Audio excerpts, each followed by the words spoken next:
emotions are still running high. After the shooting in front of CVS, close family friends of Kamari Childress say the family is distraught and they want to know why. It's tough, for real, when it hits home like this and it hits close like this. Kamari Childress is running for her life. Her feet pound against the CVS parking lot pavement. The pharmacy doors, where she works, where she's safe, are just steps away. She can see them getting closer. Behind her, 6 gunshots still echo in the February air. She almost makes it. One bullet finds its target 3 feet from safety. The 17-year-old collapses on the asphalt where she's parked her car hundreds of times before. Her blood pools in the parking lot where she built her dreams of becoming a pharmacist. Rewind 72 hours. Kamari is scrolling through Facebook, screenshot in hand. Her ex-boyfriend's desperate text messages stare back at her. "You look so good. You so bad, man. Just be mine again." She hits post, tags his name, watches the laughing emojis flood in. She thinks she's just embarrassing Trey Marion Jones. She has no idea she's creating a killer. Ladies, if you've ever posted screenshots of your ex's pathetic messages, this story will change everything. If someone won't stop texting you after a breakup, hit subscribe right now, because what happened to Kamari could happen to you.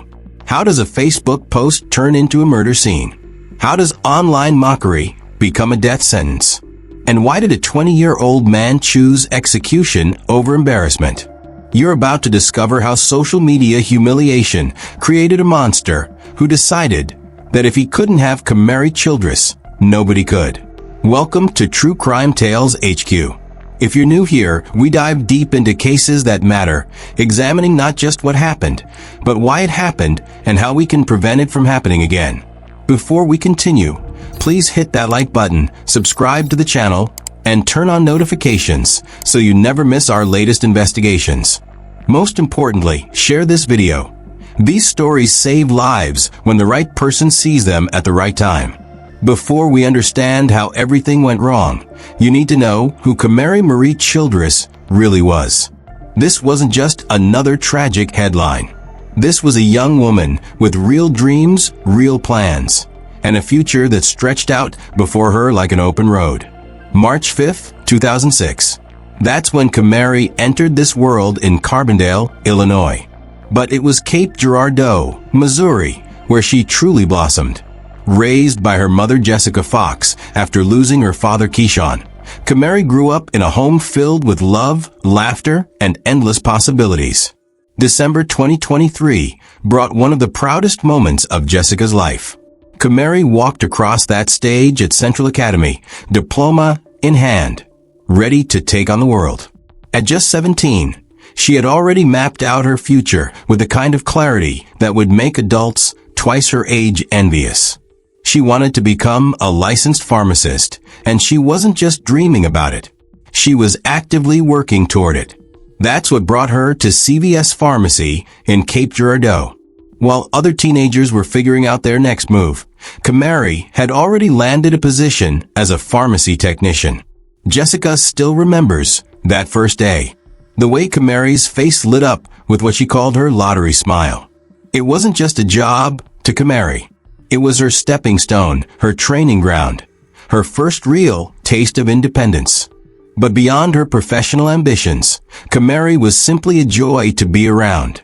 She had this infectious energy that drew people to her.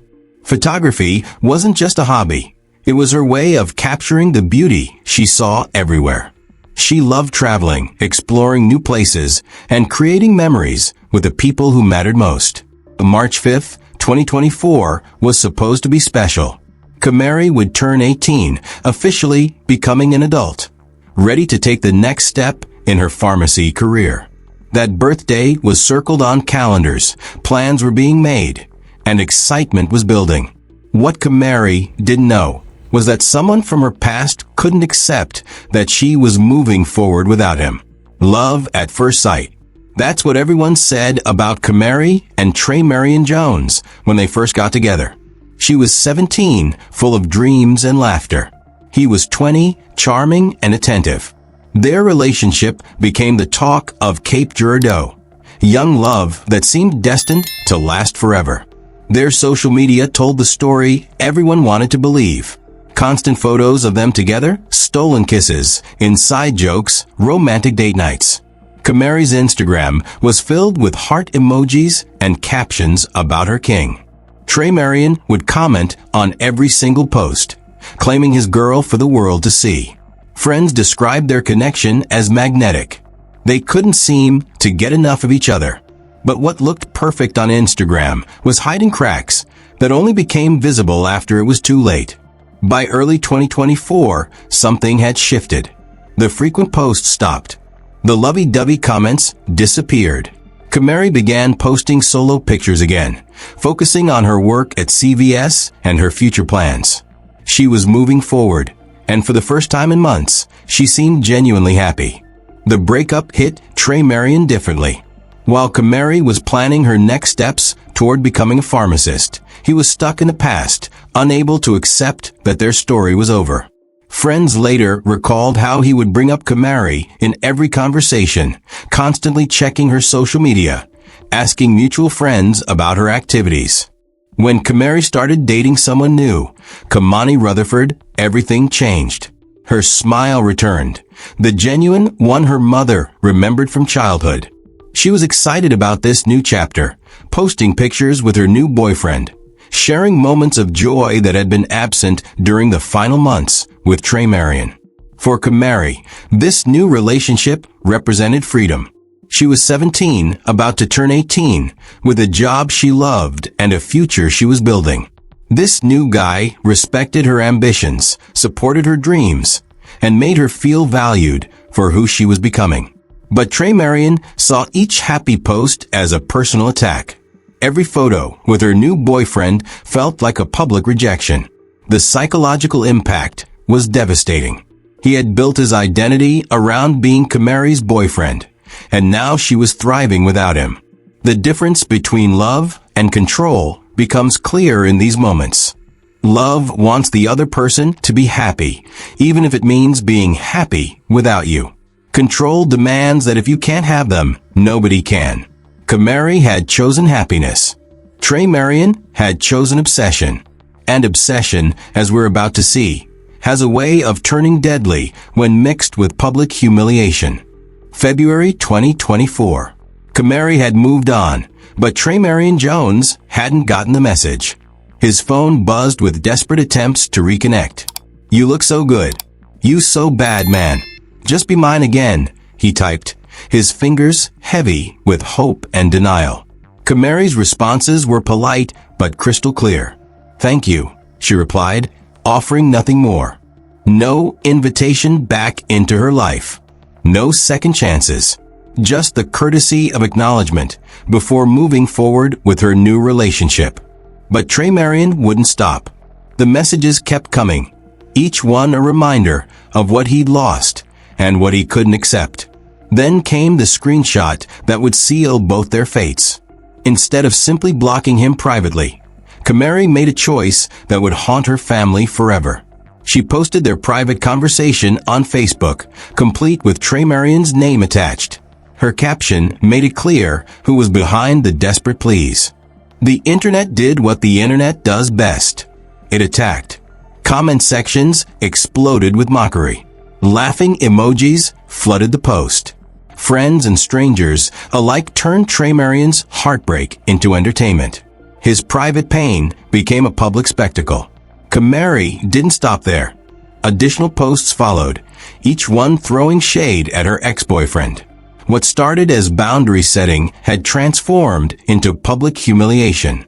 Here's what most people don't understand about rejection. Private hurt heals. Public humiliation festers.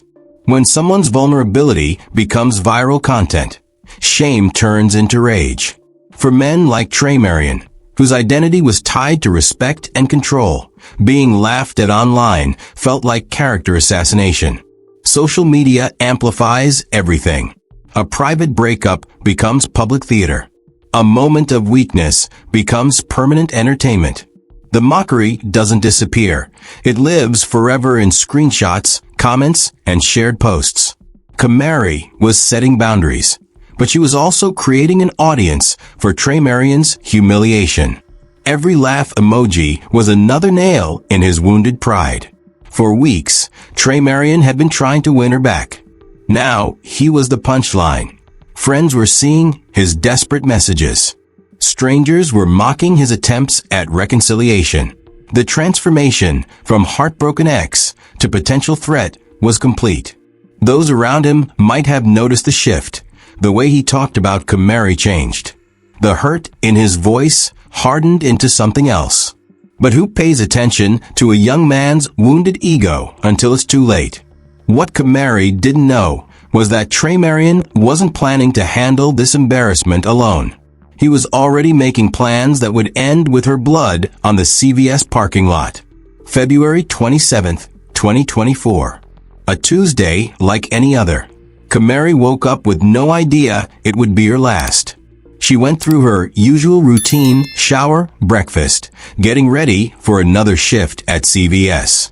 Her mother, Jessica, watched her daughter gather her things, that familiar smile lighting up her face. "I'll see you tonight, Mom," Kamari said, grabbing her keys. Those would be the last words Jessica ever heard from her daughter. The CVS pharmacy on William Street was busy that afternoon.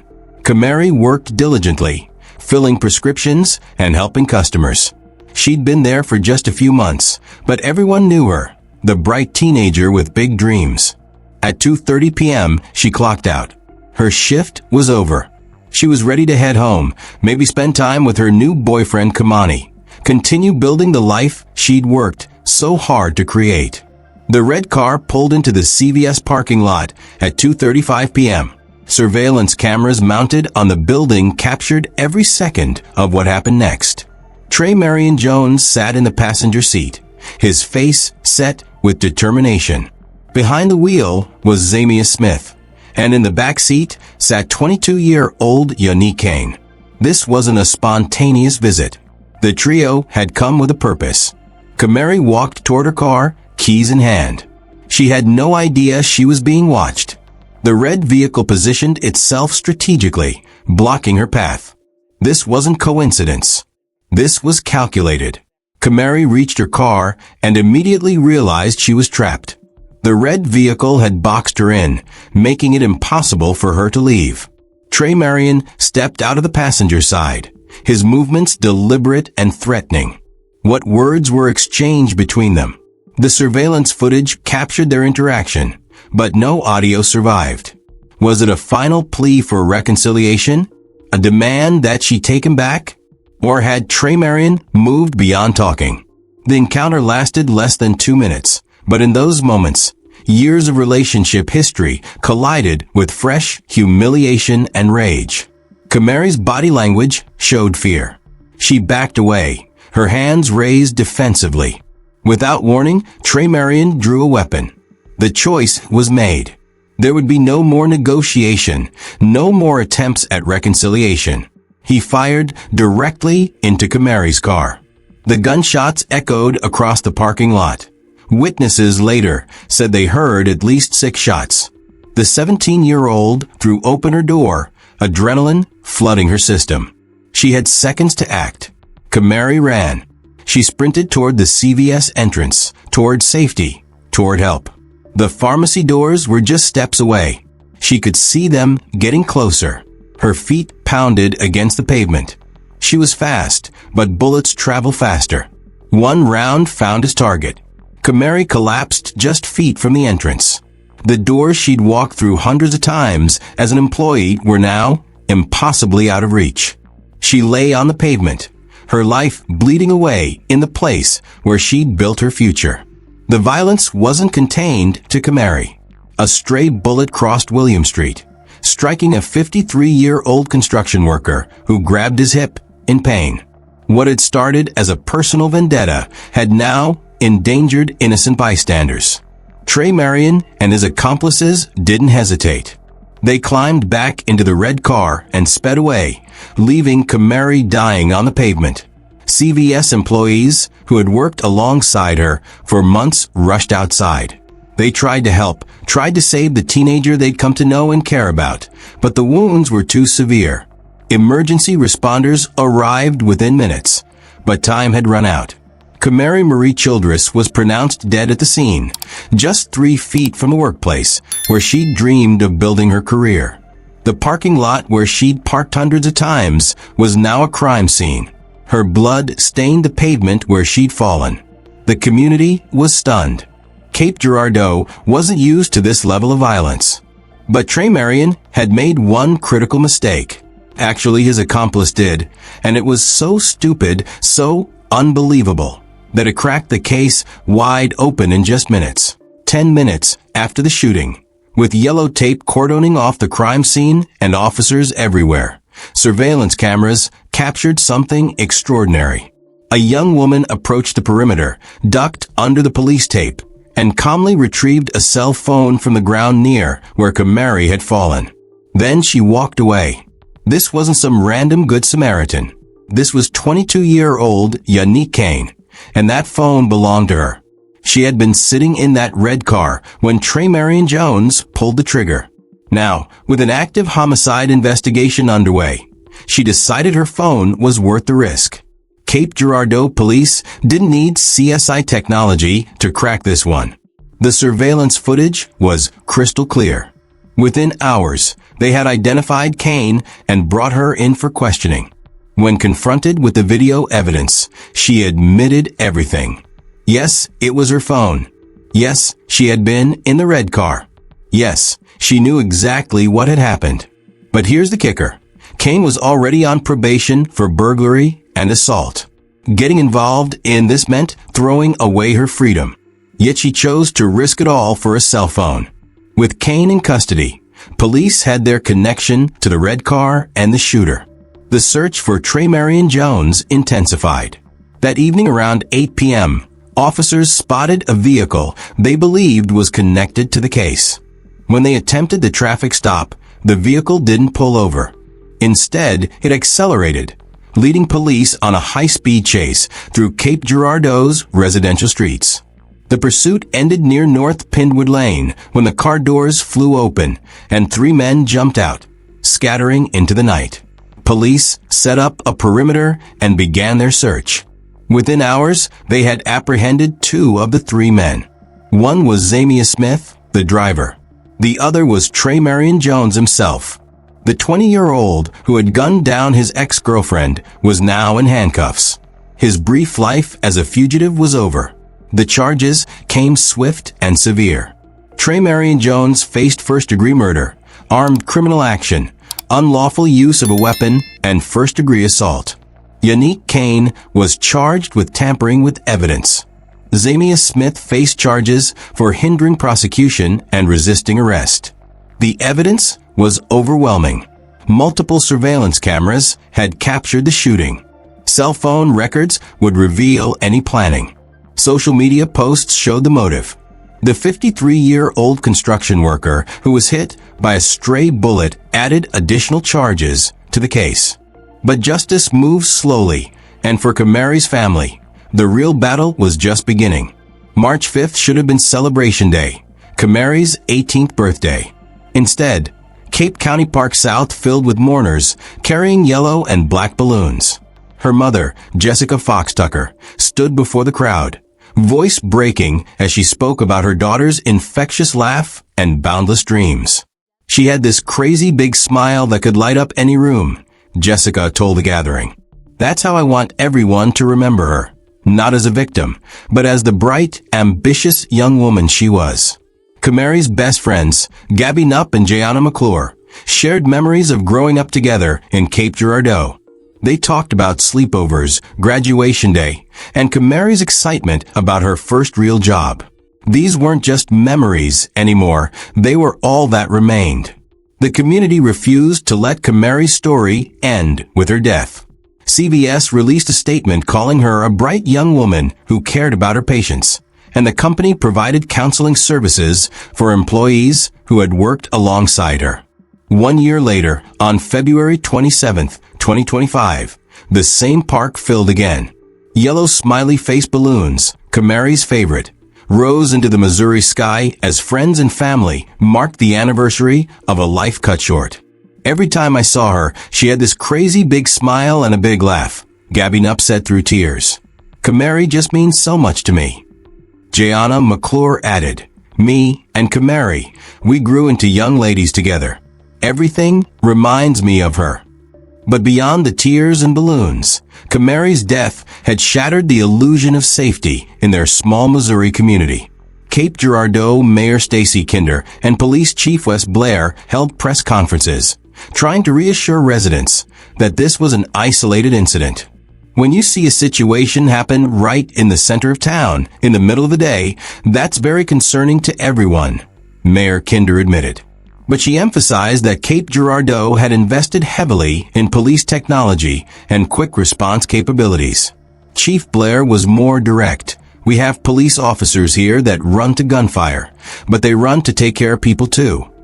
The shooting was the second homicide in Cape Girardeau that week, leaving residents questioning their safety in what had always been considered a quiet, family-friendly town. For Jessica Fox Tucker, every court appearance became a pilgrimage of pain. She attended hearings with groups of family and friends, seeking to understand a legal system that seemed to move at a glacial pace, while her grief remained fresh and immediate.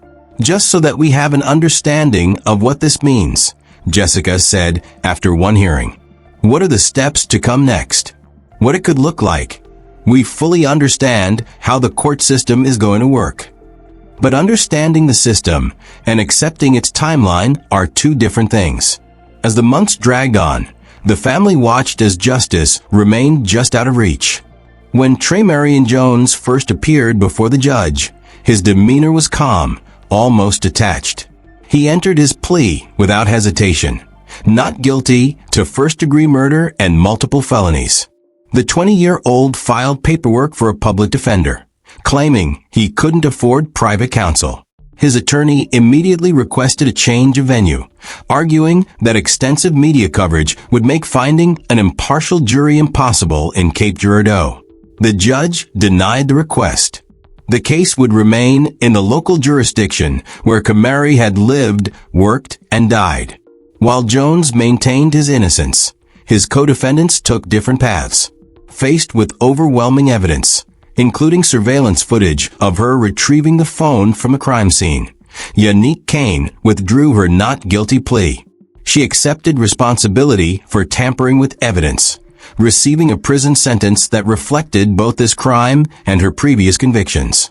Zamia Smith, the driver, also entered a guilty plea for his role in helping Jones escape and resisting arrest. But for the main defendant, justice moved with agonizing slowness. Jones's trial was scheduled for September 2024, nearly 2 years after Kamari's death. For Jessica Fox Tucker and her family, every passing day meant another sunrise without their daughter. The prosecution built their case methodically. The surveillance footage was damning. Multiple cameras had captured the red car's arrival, the confrontation, the shooting, and the attempted escape. Cell phone records revealed the planning behind the attack. The Facebook posts demonstrated motive.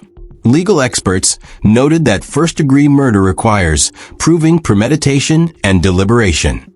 The prosecution had to show Jones planned Kamari's death beforehand, not just that he killed her in a moment of rage. The social media evidence could prove decisive. Those desperate text messages and public humiliation establishing the planning element prosecutors needed. Today, as this case potentially heads toward resolution, Kamari's story serves as a chilling reminder of how quickly digital drama can escalate to real-world violence. Her dream of becoming a pharmacist died with her on that February afternoon, but her memory continues to educate others about the warning signs of obsessive behavior, the persistent messages, the inability to accept rejection, the transformation from hurt to rage when private pain becomes public entertainment. Kamari Marie Childress was just 17 years old. She had a crazy big smile that lit up every room. She loved photography, family time, and building her future one prescription at a time. She should be 19 now, probably in pharmacy school, still lighting up rooms with that infectious laugh. Instead, she's a cautionary tale about the deadly intersection of social media, rejection, and male rage. Her mother, Jessica, continues to seek justice, attending every court hearing, demanding accountability for the senseless violence that stole her daughter's future. The community of Cape Girardeau continues to grapple with how such brutality could happen in broad daylight in their quiet town. If Kamari's story has touched your heart, share this video. Her memory deserves to live on, and other young women deserve to be warned about the dangers lurking behind obsessive love. Because sometimes, the person who can't let go won't stop until they destroy what they can't have. Rest in peace, Kamari Marie Childress. Your dreams mattered. Your life mattered. Your story will save others.